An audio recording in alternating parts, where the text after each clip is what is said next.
And we are officially live. What is going on, folks? I'm going to let you guys file in. Wayne Cook blessing us with his presence to talk some UCLA football. Is there anything better than this madman getting Wayne Cook on the show? I No, can't imagine. nothing better than Wayne, and UCLA football. I mean, that's just. I didn't realize we were celebrating Christmas in October, but such is the case. Yeah, man. You guys are so full of it. But thank you. I love being here. We love having you, man.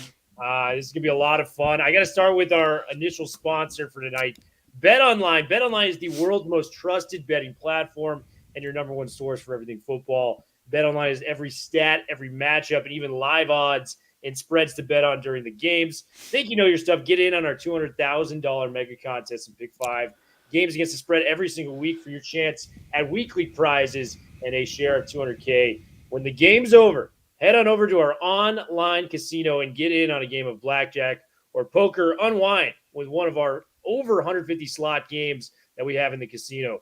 Head to the website today to get in on the action. Bet online. The game starts here. Let's see how many people. Okay, we got a decent amount of people within the chat. Let's do this thing, man. In 5, 4, 3, 2, 1.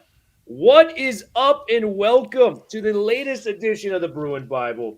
Fresh off a victory on Saturday. You guys asked for it. We had to bring him back again, man. It's repeat guest, one of our favorites, Wayne Cook in the house to talk some UCLA football. There's literally nothing better than having Wayne on after a win. Wayne, first and foremost, how are you doing tonight? And two, how was the environment, the atmosphere out of Piscataway, New Jersey, as UCLA took home their second win against Rutgers? Gentlemen, thank you so much as usual, and everybody that's with us right now. Thank you. It was fun, and you guys both know this. I know we've all talked about it. I've been an Ethan Garber's supporter since last year. You know, when I was getting grumpy that he wasn't playing, and I always have to be careful what I say, so I can't be too. But I hint at things. But I thought Garber's from the beginning should have been the starter. Now here's where this gets tricky. When you're losing, I get it. When things are, and we could talk about it till we're blue in the face. That 4-game stretch, those teams still only have one loss. Yeah. Indiana just beat Nebraska 56-7 or whatever the heck it was. I mean, these teams are legitimate. LSU seems like it's getting better. Penn State keeps winning. Minnesota's the one we're going to look back on and be irritated about, especially if we were sniffing a bowl game at the end. I think that's a team we should have beat. But we saw what happens with Ethan Garber's when you can block for him.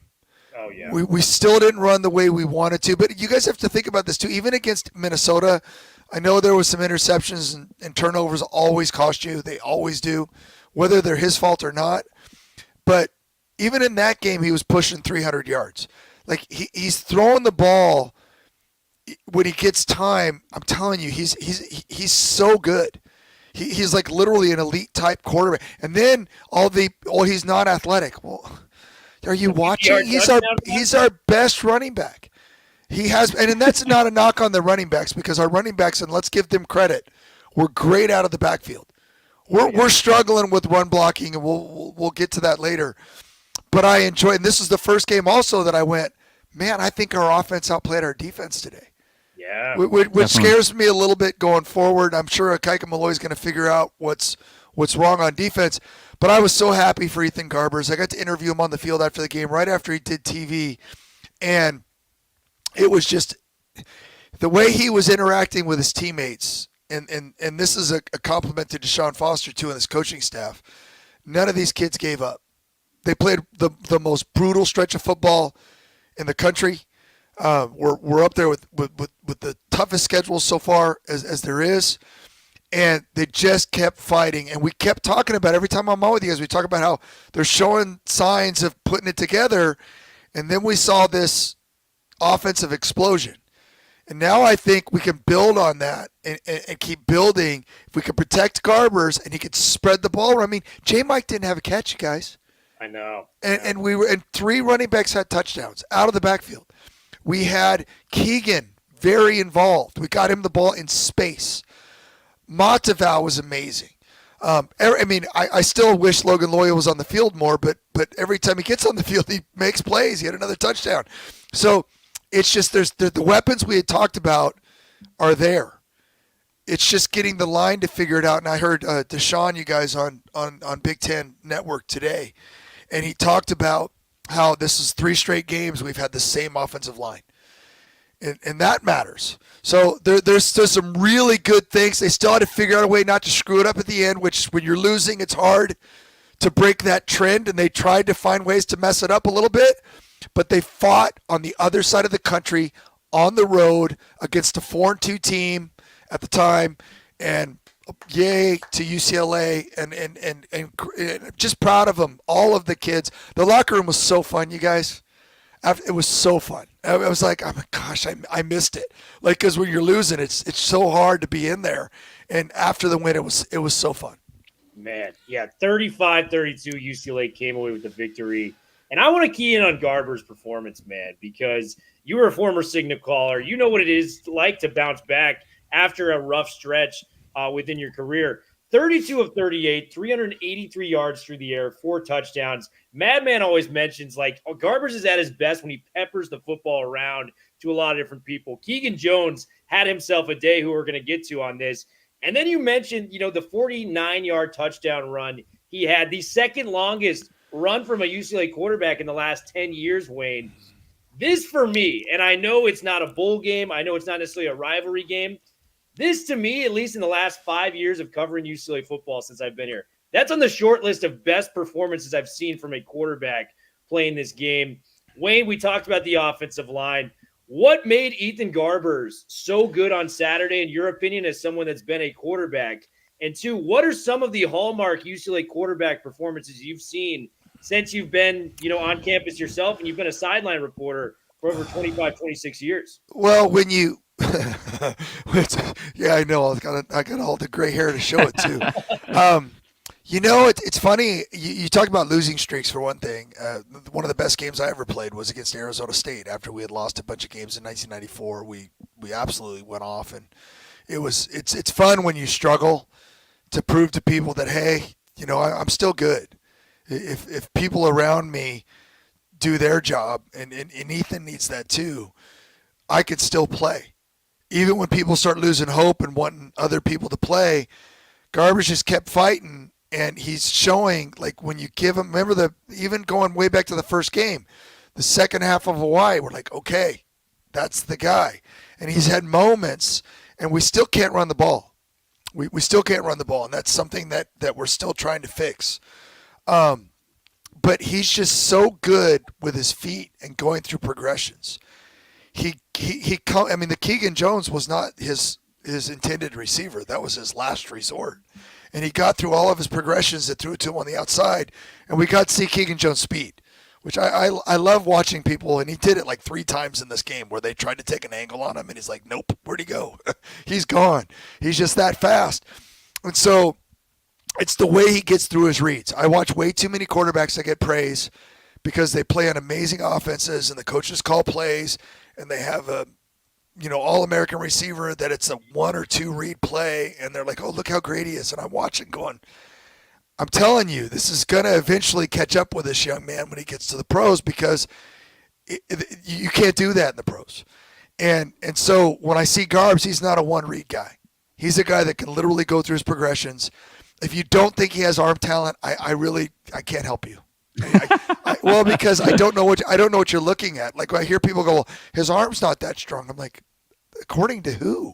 He's got an NFL arm. He can make all the throws.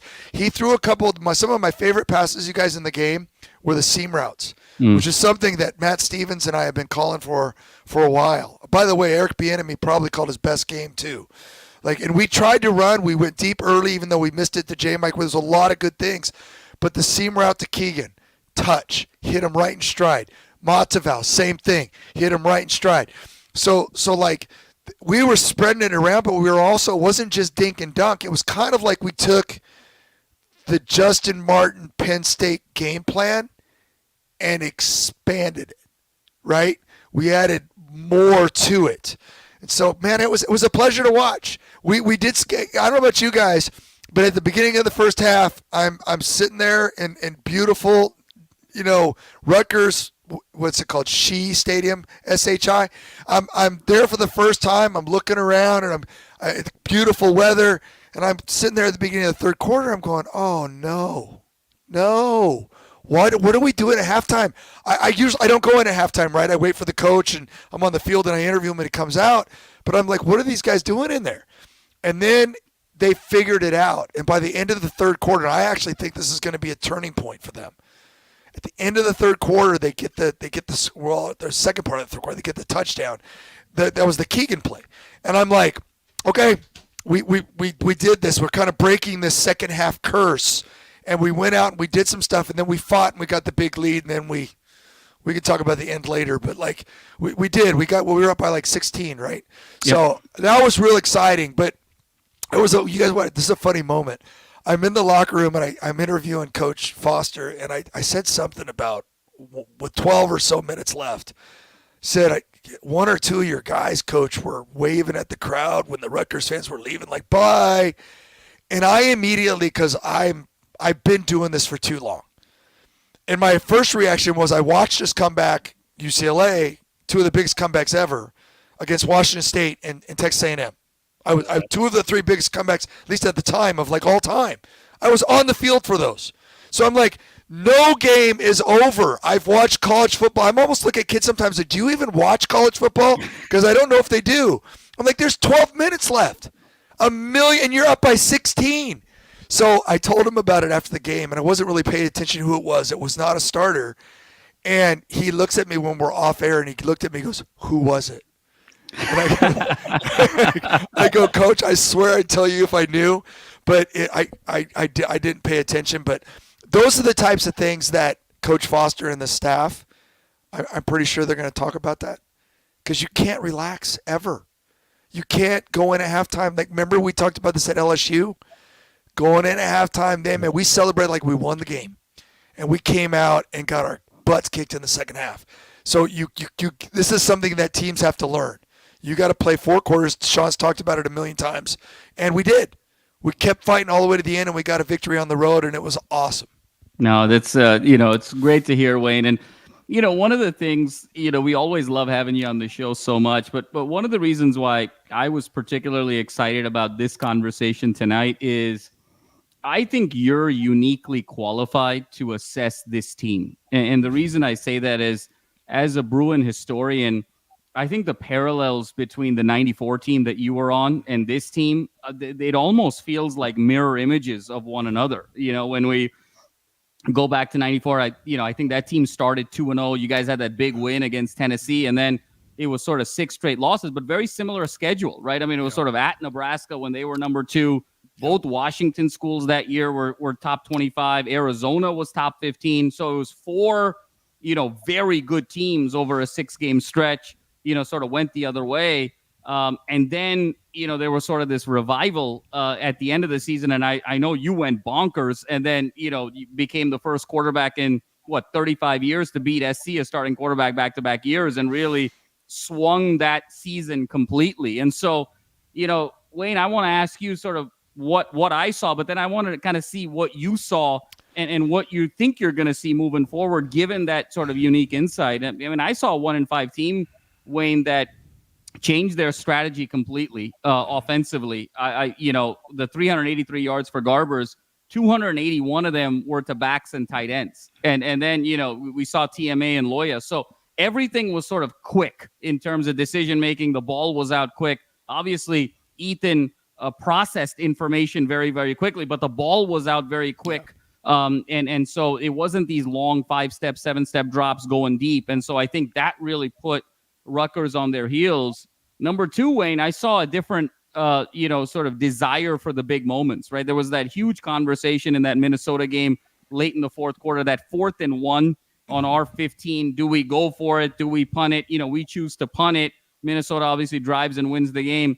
I thought one of the key moments outside of that Keegan moment that I completely agree with you, early in that second quarter, after that first drive, it looked like, okay, maybe we had scripted the first 15 plays. This is where we might get stuck. 4th and 1 at our own 18. We go for it. QB sneak. that becomes the second score, and then the domino effect took into account. And then third, Wayne, I just saw a team that was genuinely excited for one another, which is so hard when you're 1-5. But my God, the enthusiasm on the sideline, how they were playing for each other, the engagement, I'm sure you'll reference it in terms of inside the locker room, I thought was incredible for a 1-5 team. So I thought strategy, the moments, as well as sort of the energy was really significant. And so I'd love to kind of get a sense of what you're seeing and how you maybe seeing a second half run given that experience in 94, because there's a part of me that I almost feel like you almost see a little bit of yourself in Garbers, just given sort of the UCLA narrative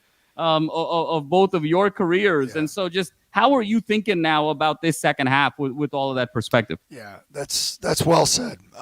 It's funny. We were having a good time in Jersey with all the music and Bruce Springsteen and Bon Jovi and all that stuff. And I even think I sang a little bit of Glory Days when I started talking about, because it's a great analogy, you guys, because we were ranked really high. We had just gone to the Rose Bowl the year before. JJ was back. We had, a bunch, John Ogden and all these, we had all these players that came back, Jameer Miller, and Jameer left. I take that back. He was gone. But we had really good players, and we came back, and we did have to replace some talent. But if you remember Jamal, JJ got hit against Tennessee in the thigh and had a really bad deep thigh bruise after that. And he was gone, and I still had Kevin Jordan, but for the most part, it took away and he ended up being an All-American that year, as an outside receiver. But having the two of them made everything. It's like UCLA right now with their depth at receiver. You don't ever want to say, well, I want more Logan and less TMA. I want to try to figure out how to get them all in the field. Right? I want them all in the field all the time. And, Bryce Pierre's showing that he can be a valuable weapon, like to go along with Monteval. J. Mike, we're learning he's a team player and he's going to give it everything he's got, whether he's getting the ball or not. But there's so much talent. But I felt, I was trying to break in a bunch of young players at the time. That ended up being great players. Like we had a bunch of freshman linemen that had to play that year. Like we had our line. I played against Washington State and got booed out of the stadium, but I got sacked like 8 times and got hit another 400 times. I mean, I think I can still feel pain from that game. Dwayne Patterson killed me. And I remember all that. But we played, and it's funny, it reminds me of Minnesota last week. We played Arizona, and you pointed out that this was, Teddy Bruschi and company. And we had beat them the year before, and we should have beat them. It was JJ's first game back. And JJ, I love you, but you dropped a couple in that game.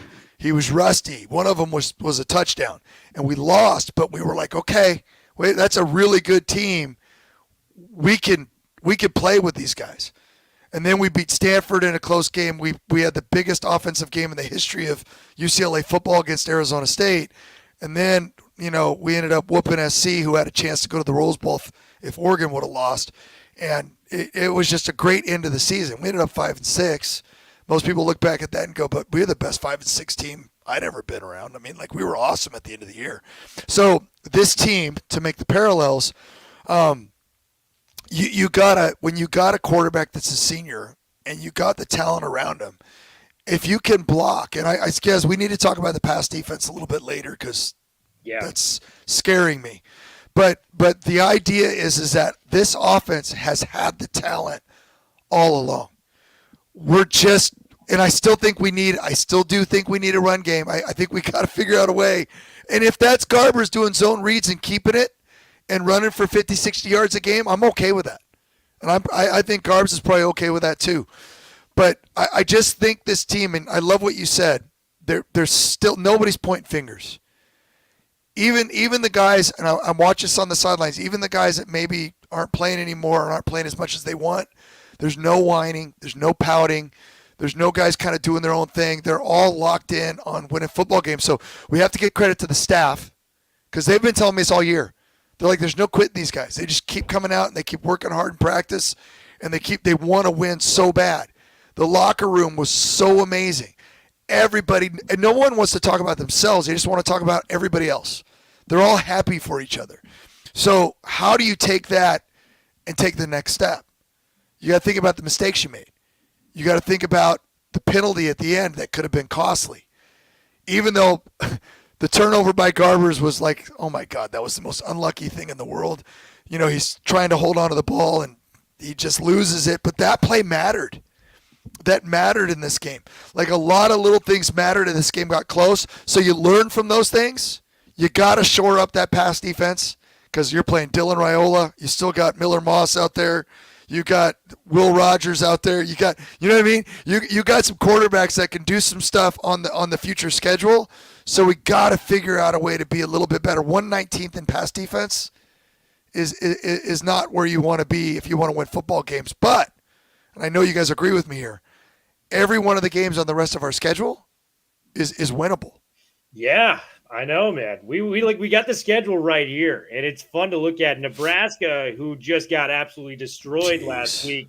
I mean, Indiana, what Cignetti is doing with that Indiana team, I don't know if I've ever seen it to this level with, kind of a middle to lower tier, Power 5 school, and just surging them up to a point where they might be playoff contention with 40-plus new transfers coming in there.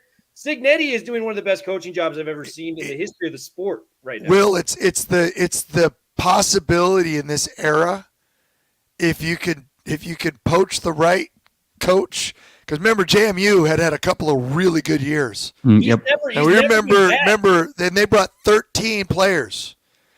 But remember, Rourke hit a helmet with his thumb. And they said he had maybe minor surgery. They were talking about how trust me, as a quarterback that's had a broken thumb before, when you can't grip the ball, it's difficult. I know they have a really talented backup, but I'm on. Everybody acts like they're just going to replace the quarterback. I'm like, Curtis Rourke is a Heisman Trophy candidate. Right. His QBR is the top in the country. I mean, he's really, really good. So I don't care how good the young guy is behind him. I'm a little nervous for them because I love Indiana. They should be like, in my book, they're like 6th in the country right now. Yeah. I don't know. The greatest comment ever is you put Notre Dame's helmet on them, you put Texas's helmet on Indiana, you put Alabama's helmet on. They'd be number 1 probably because they're crushing people. That was one of the best defenses in the country, and they put 56 on them. So I'm like, literally because they're Indiana, they're sitting at 13. Yeah, it's one of those things, man. And I'm with you. I got 2 things to kind of comment on the defense. Ethan Kaliak-Manis, the quarterback from Rutgers, was notably struggling. Like, had yet to throw over, 150 passing yards. He's the worst quarterback we've played so far. Worst quarterback we've played so far. And the numbers, speak for themselves. Yes, he had the 1 turnover, but 18 of 30, 287 yards. And what drives me crazy, Wayne, is these are experienced defensive backs. These aren't freshmen out there.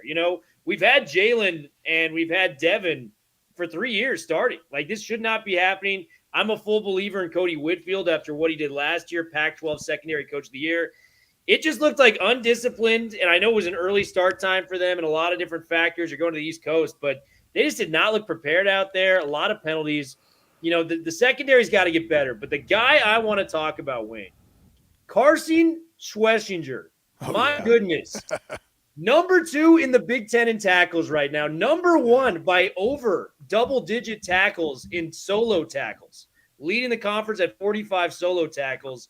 And he's top 10 in tackles for a loss. Wayne, we've always talked about how loaded this linebacking room is, whether you talk about K-Howe, whether you talk about Kane Madrano, who we're pretty convinced is a guaranteed pro. John Bonds came back to this room, Wayne. And week in, week out, this guy, you throw the film on this dude against the Oregons, the LSUs, the big name brands. This kid is making play after play, and he's a walk-on, Wayne. This guy is like maybe up there. I think Toia should be an all Big Ten performer this year. Yeah. The stats may do it justice. If you throw in the film, you got him. Schwessinger may be our only home run pick for all Big Ten performing. And it's like if Rudy was all Big Ten performing. It's unbelievable what he's doing, and I want to shout him out. Can you talk to me about what your interpretations are of Carson Schwessinger and what this coaching staff says about the kid? Because he has been the cream of the crop of this top-tier linebacking room for UCLA. I wasn't leaving the locker room after the game without getting Carson on. I literally, I'm like, find Carson for me. I want to talk to this guy. Because usually we only get coach after a loss, which is kind of a bummer, but like it is what it is. I mean, I'm nice to the guys always anyway. I don't know why they should come on with me even when we lose. I'll still treat them well. But Carson, what a team player. But I'm gonna tell you this, he is every bit built like a middle linebacker in the Big Ten. He has legs, he has butt, he has arms, he has the nasty. He has all that stuff you want in a linebacker, and I'm not lying. At spring practice last year, I went, man, I love this guy. 49. He's gonna, and I started talking to the coaches. They're like, he's not just good, you guys. He's like freakishly athletic. Like he does stuff that you're like, he's quick, he's explosive, he can jump, he can hit. He's in it. It was weird because at halftime we're sitting there going, I think he's only got 2 tackles. And then remember the targeting that they didn't they thought was targeting. After that, he went off. Like, okay, he's back. But I'm going to tell you guys something. I think that and again, this is not, when you have a game plan, Kaika Malloy, I think they did some different things in this game. They were doing more slanting and more, there was guys standing up and there was different stuff going on. I think that I don't think they needed to do that. This rush defense, and again, even though Manungai, did I say that right? Yeah. But he had 100 and whatever, 106, 104, whatever it was. Whatever. He wasn't, I didn't want. Rushing last year. He's a great running back. I looked at it and I went, our rush defense has moved up. We're like 12th in the nation now. Last week, I think we were 13th. And the linebackers, and again, I'm still huge, and you guys know this, K. Madrano fan. I still love Femi. Jay, you mentioned, is incredible. But Carson's been this like emerging, Ollie's back and doing his thing. I actually think for the defense, this is a good win because we've been complimenting them a lot and kind of picking on the offense and especially the offensive line a lot. I loved running at Carlin, by the way, in the locker room and saying, hey, dude, best game you guys have played all year. And he was fired up because they know they played well. But going back to defense, I agree with Carson. And I think, wow, he's definitely playing like an all Big Ten performer. But I want to go back to the secondary because I don't know if you guys remember how many catches Minnesota had where our guys were glued. And I forget the receiver's name, Rogers or Daryl Jackson. Daryl Jackson. Yeah. And he literally caught these low and away passes where our DBs were all over him. And I would watch like a left hand to swat it away, and it would literally go over or under their hands, and they would make the catch every time. And I was like, you know what? That's just football. Those guys were where they were supposed to be. It felt like with Kaliak-Manis, like they were wide open. It's like they were smart and they went downfield a couple times and went deep a couple times, and I felt like our guys started playing soft. By the way, the Addison interception was amazing. He's having a great year. I really, really like having him out there at safety. I'm not going to lie about this either, and I feel horrible, but I have been known to yell at referees even though I'm a media member and I'm not supposed to. I was right there with Deshaun at those PIs at the end of the game on Jalen. I watched the film. I was wrong on the first one. He had his whole jersey. So you got to call that. Like, if both guys are tussling and pushing, I hate it when they call it on the defensive guy. Especially, it reminds me of Stanford. I have flashbacks to where they used to just box out. And I was like, how is that not, like, it's like either don't call it or it's offensive because it always bothered me. The second one I thought was a bad call. The first one, Jalen did have his jersey. He's got to learn. As soon as you grab somebody and you can see jersey, they're going to call it every time. But still, remember it was the Ramon Henderson mental mistake of hitting the guy out of bounds. And right then, all we needed was more time. Right? And we get a couple of penalties right in a row, and the next thing you know, they score, and there's a lot of time left, and it made it really nervous at the end.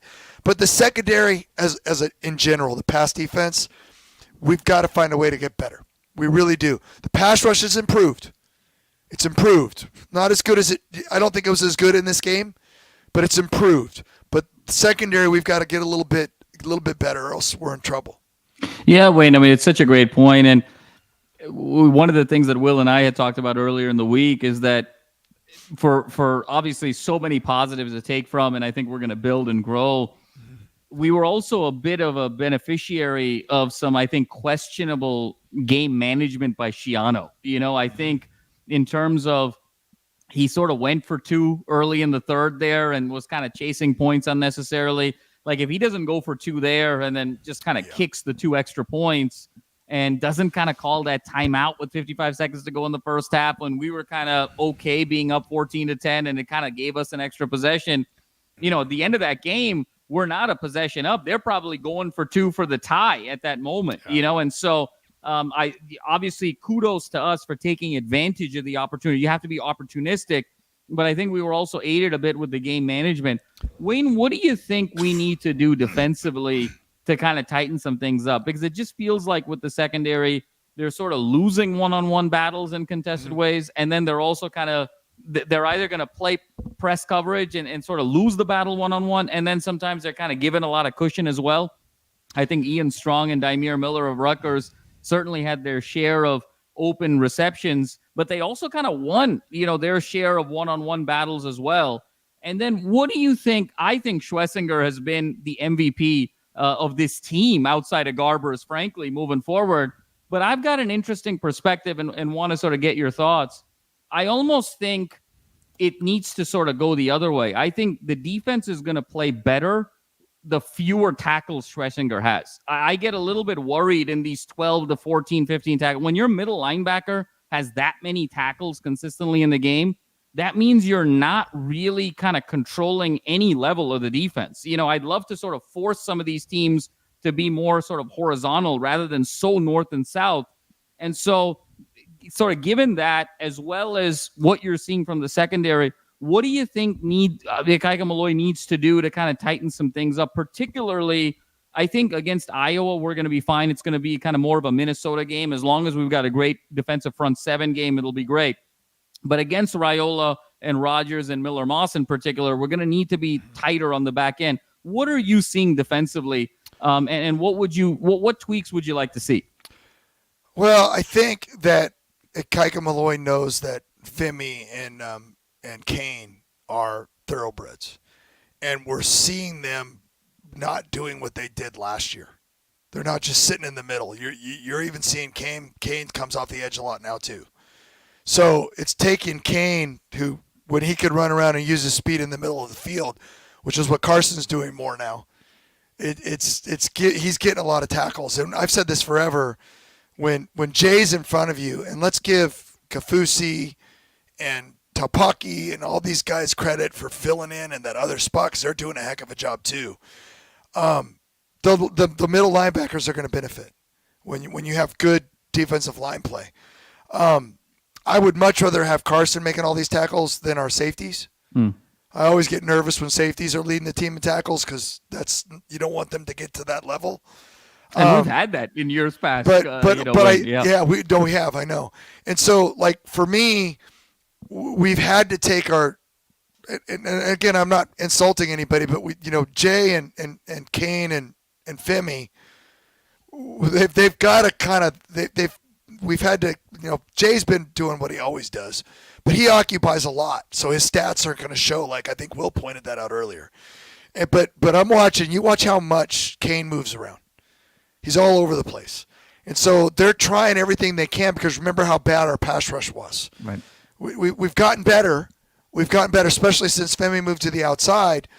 But to your point, the secondary is interesting to me because part of me wants to say I would rather get beat over the top every once in a while. I know it's because really, in theory, deep balls are like one out of three. You're doing well. And I don't want to bleed to death. I hate bleeding to death. I don't like guys hitting outs play after play after play, and it's just like, oh my gosh, it's too easy. Like anybody can make that completion. So I feel like we've got good corners. I think that Kirkwood's had a solid year. Jalen's getting caught with his hand in the cookie jar more than we want. But yeah, trust him to play tighter. That's what I think. I mean, like it's just. Let's just see what happens. You got a guy that's 6'5". If you want to play some man free, Yeah. let him roam center field and use that speed and athleticism. You saw on that interception how far he came. I mean, he was reading that the whole way, too. That was a beautiful thing to watch. That's what safeties are supposed to do. Sit back there, read the quarterback's eyes, and then jump on it. So, you know what? I don't have the answer for what you're saying. We've just got to get better in the secondary. We can't just sit back in coverage, you guys, because if we do, we've learned that really good quarterbacks will still pick you apart. Football, if you give a quarterback too much time, it doesn't matter if you have 10 guys in coverage. Someone's still going to get open. These quarterbacks are too good. If they find a window, they're going to get it to you. So you've got to find that mix of how do we get a pass rush and how do we play defense and not give up too many passing yards. Yeah, it's going to be interesting to see Femi just get more and more reps there because he's such a raw talent. Totally. At the edge. When he kind of refines his craft and kind of gets in, uses his hands a little bit more, maybe you add some spin moves, some athletic moves with that pass rush arsenal.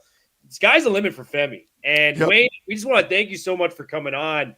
But I got to ask this question now. It's a bye week, but the following week we are going to Lincoln, Nebraska. We're playing Big Red, and you're uniquely qualified to answer this too. 94, you went up with the UCLA Bruins out to Lincoln and play in that environment. They got the Alan Parsons Project blaring in there, Chicago Bulls theme song when you're walking on the field.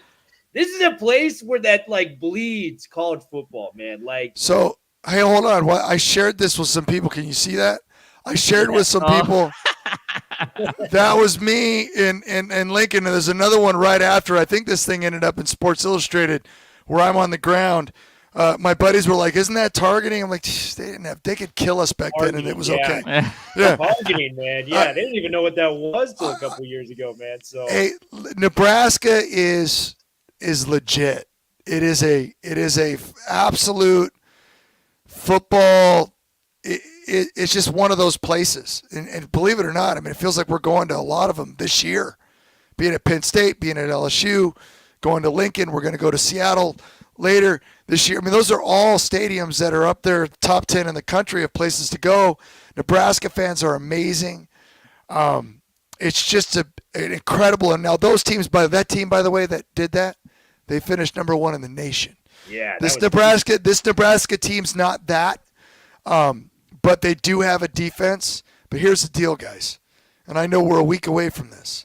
When you play against a young quarterback, and I like Raiola a lot, little Patrick Mahomes mini, okay? He's young quarterbacks will make mistakes. I don't care if it's Jamal, who just had a great win for Tennessee. We've watched over the stretch that they are freshmen still. As good as they are, those are two of the most talented freshmen out there. But you want to confuse a young quarterback. Like sometimes we talked about in the game last week. Sometimes instead of Femi coming off the edge, he can drop back into coverage because he's done that before. It's a cool advantage to have when you have a player like that. If Kane's on the other side coming off the edge, you want to muddy the water and you want to make a young quarterback confused. Okay? If you let him sit back there, we've seen it. If you let him sit back there and have all day to throw, that's what he just becomes. I'm a good athlete and I can throw the ball, so I'm going to. But now you muddy the water a little bit, right. Bring him some blitzes he hasn't seen, and you get in his face a little bit, you force an interception or two. That's how you go to Lincoln and steal that game. I don't think UCLA, I shouldn't say this. I think we're going to need a turnover or two. That's all I'm going to say. I'm not going to say what I was going to say. I think it's going to be important to get a turnover or two in that game, to especially in that environment. Yeah, and Wayne, it's interesting. You got to wonder where his psyche's going to be next week too. You know, coming off of a 56-7 loss to your point, Nebraska. They got Ohio State. Ohio State. I mean, this thing, could go. This could be back-to-back 56-7s going into UCLA. So you wonder where his psyche's going to be as well. So there's a couple things that could happen. They could either shock the world and win that game and then relax, right? And we're playing 2-5 UCLA, or they could get their butts kicked and be limping, right? Because Indiana whooped them. And I'm telling you, Indiana, I would love to see, if Indiana was healthy, I would love to see Indiana play Ohio State. I think Indiana's that. I really do think Indiana's that good. I'm not saying they would win. Please don't think I'm crazy. I'm not saying they beat Ohio State because Ohio State's got better athletes. I get that. But, man, Indiana's good. But if you get beat up twice in a row, and who knows better than us? 4 juggernauts, 1, 3, 8, and 13, back to back to back to back to back. I mean, like 4 games in a row, and dang it, we almost won that first one out of that stretch and beat Minnesota, and then we did go on the road and beat Rutgers. So, it'll test Nebraska. It'll test them. And when you play a couple games like that in a row, you also remember we lost some players. Right. Remember Keanu Williams went down. We had some players get injured during that stretch too. We still don't have Rico, right? We still don't have there's players that have gone down. We'll see, because it's real. When you play tough games back to back, players get beat up. So it's I don't want to. I'm going to enjoy this off week. I'm going to enjoy the victory. And there's no reason why we can't beat them, though. Yeah. We played Indiana better than they did. Well, maybe not by much, but that Indiana game was rough. We played LSU, Penn State, and Oregon good compared to other people. We really did. We hung in there, and we weren't doing anything on offense. So now we maybe got that figured out. So yeah. Now, dare we say, Wayne, that Chip does UCLA a favor here, this week. So run for 250 on him. Yeah, exactly. Yeah, just pound him in a submission. Oh. Yeah, man. We should have UCLA fans just vote on the college football playoff, because it feels like we've played half the teams that are in the top 12 right now. It's insane, man. They're literally all playoff contenders. It's unbelievable. This Indiana team, I don't think you're insane saying they've got a shot against Ohio State. Listen, Cignetti was talking a lot when he was coming into the season, into that game against UCLA. And, I'm a big fan of people that can talk the talk and walk the walk, and Cignetti's just doing that in spades in Bloomington right now. Yeah. But, Wayne, so much fun having you on as always, dude. This is always a blast. We're going to try to get him on again very, very soon. UCLA bye week. I hope you guys enjoy the off weekend. And then we're going to be back the following week to break down Nebraska, hopefully after a similar loss that they had to Indiana over and then playing Ohio State this week. You guys have a good one, man. Bruin Bible, we are officially out. Shout out to Wayne Cook for coming through once again.